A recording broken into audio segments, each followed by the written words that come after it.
شهر رمضان الذي أنزل فيه القرآن هدى للناس وبينات من الهدى والفرقان.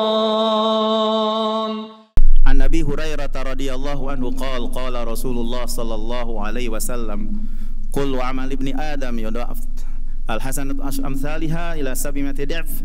Qala Allah azza wa jalla illa as-sawm fa innahu li wa ana azzi bih yada syahwatahu wa ta'amahu min ajli al-hadis. Di sini kita dapat memahami pengertian puasa secara syar'i. Bahwasanya puasa secara syar'i al-imsaku anit ta'ami wasyarabi wasyahwati ta'abbudan lillahi ta'ala wastijabatan li amrihi wa mardatan li ridah. Ini perlu antum catat ya. Jadi menahan diri dari makan, minum dan gejolak syahwat. Menahan diri dari makan dan minum dan gejolak syahwat. Dalam rangka apa? Dalam rangka ibadah pada Allah Ta'ala sebagai respon terhadap perintah Allah dan bersegera dalam menyambut ridha Allah Jalla Jalaluh. Berdasarkan hadis tadi ya, berdasarkan firman Allah Azza wa Jalla min ajli, dalam riwayat lain yatruku ta'amahu wa syarabahu wa syahwatahu min ajli, dia meninggalkan makanan, minuman dan syahwatnya karenaku ya. Jadi ikhwah fillah, para hadirin yang para peserta daurah yang dimuliakan Allah Subhanahu wa taala. Siapa yang tahu arti syahwat? Apa yang tahu arti syahwat? Dari akhwat dulu. Apa yang terkandung tadi dikatakan yada'u syahwatahu, meninggalkan syahwatnya kan. Kalau kecuali saum, maka saum itu bagiku dan aku yang akan membalasnya, karena dia meninggalkan syahwatnya. Ya, maksud syahwat adalah al-jima. Bisa juga makna tadi yang disebutkan seluruh bentuk syahwat, bisa juga artinya.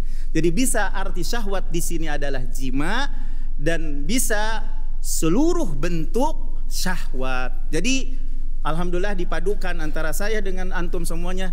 Jadi arti syahwat ini jadilah benar. Tapi kalau hanya sekedar urusan dunia, hawa nafsu, belum benar.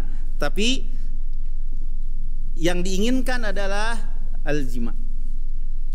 Dan bisa terkandung juga dari makna syahwat itu adalah apa yang telah disebutkan oleh ibu-ibu dan juga ikhwan barusan. Surat Al-Baqarah ayat 187. Jadi dari situ dapat kita pahami bahwasanya durasi puasa itu tadi disebutkan dari mulai terbit fajar sampai terbenam matahari. Terus yang dimaksud dengan makan dan minum tadi dikatakan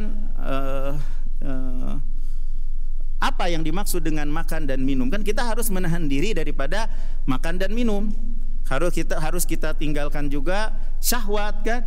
Nah, yang dimaksud dengan makan dan minum ya adalah memasukkan makanan dan minuman ke jauh, ke tenggorokan, baik melalui mulut ya atau hidung gitu. Nah, di sini akan ada permasalahan yang kontemporer. Gimana tentang masalah injeksi secara medis kepada orang yang sakit melalui saluran darah atau otot ya, yang samar gitu antara pengobatan atau asupan gizi. Nah, masalah ini ranah ikhtilafnya para ulama ya. Sebagian ada yang menolak membatalkan puasa secara mutlak, ada sebagian yang lain lagi diperinci ya, diperinci. Nah, misalnya gini, obat-obatan yang digunakan untuk sembelit misalnya, gimana nih? Membatalkan puasa Ramadan? ataukah bagaimana? Tuh kan hilaf para ulama nih. Hah? Tadi bilang ada yang bilang tidak ya? Alasannya apa?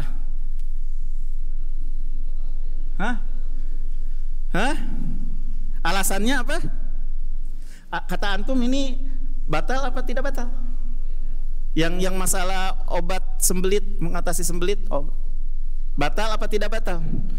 Membatalkan puasa Ramadan apa tidak membatalkan puasa Ramadan?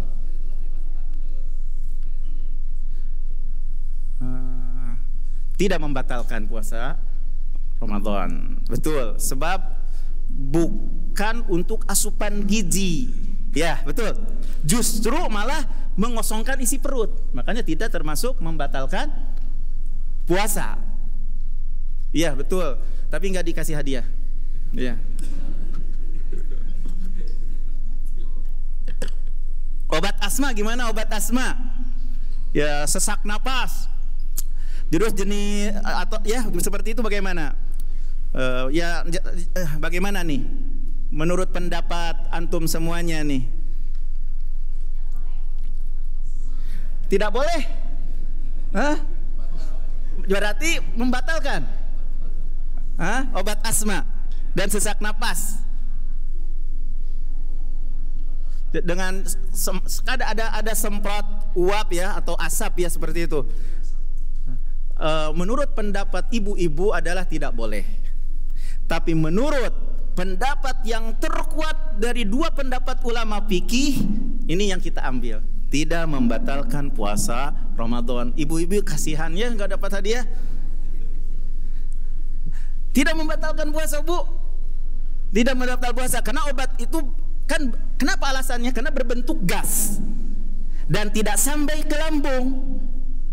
Namun sampainya kemana tuh? Ke paru-paru melalui saluran udara. Jadi hal yang demikian itu tidak dikategorikan makanan dan tidak dikategorikan minuman. Bisa dipahami Bapak Ibu semuanya? Ya. Kemudian tentang masalah celak mata, bagaimana? Tetes mata, cetak mata dan tetes mata tidak membatalkan puasa. Itu mah Masya Allah, dapat hadiahnya dari Allah Azza wa Jal. Ya, jadi betul.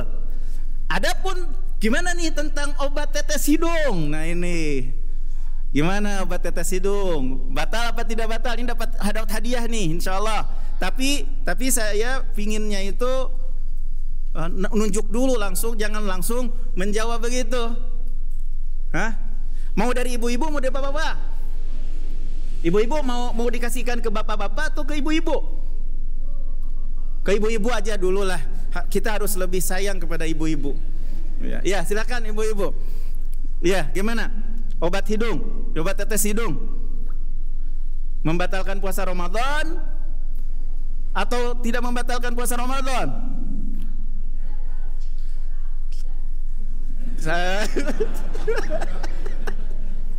Iya. Gimana nih? Di antara ibu-ibu juga sudah khilaf. Aduh, gimana ya? Ada yang bilang batal, ada yang bilang tidak. Terus yang benar yang mana? Satu orang yang jawab atuh. Nah, ini yang jawab, alhamdulillah, menurut Ustaz batal, membatalkan puasa Ramadan jika, tapi ada tambahan, jika cairannya sampai ke tenggorokan atau lambung. Jadi dari mana dalilnya kok bisa batal? Ya berkesimpulan dari hadis Laqit bin Sabrah radhiyallahu anhu yang diriwayatkan secara marfu, wa balik fil istinsaq illa an takuna shaima. Hiruplah air ke hidung sedalam-dalamnya, kecuali jika kamu sedang berpuasa. Kalau menghirup air kalau ketika sedang puasa jangan sedalam-dalamnya, karena khawatir nih, karena hidung itu termasuk pembuka yang membuat kita itu cairannya itu masuk ke tenggorokan. Makanya dalam berwudu ketika istinsak menghirup air ke hidung usahakan jangan sedalam-dalamnya.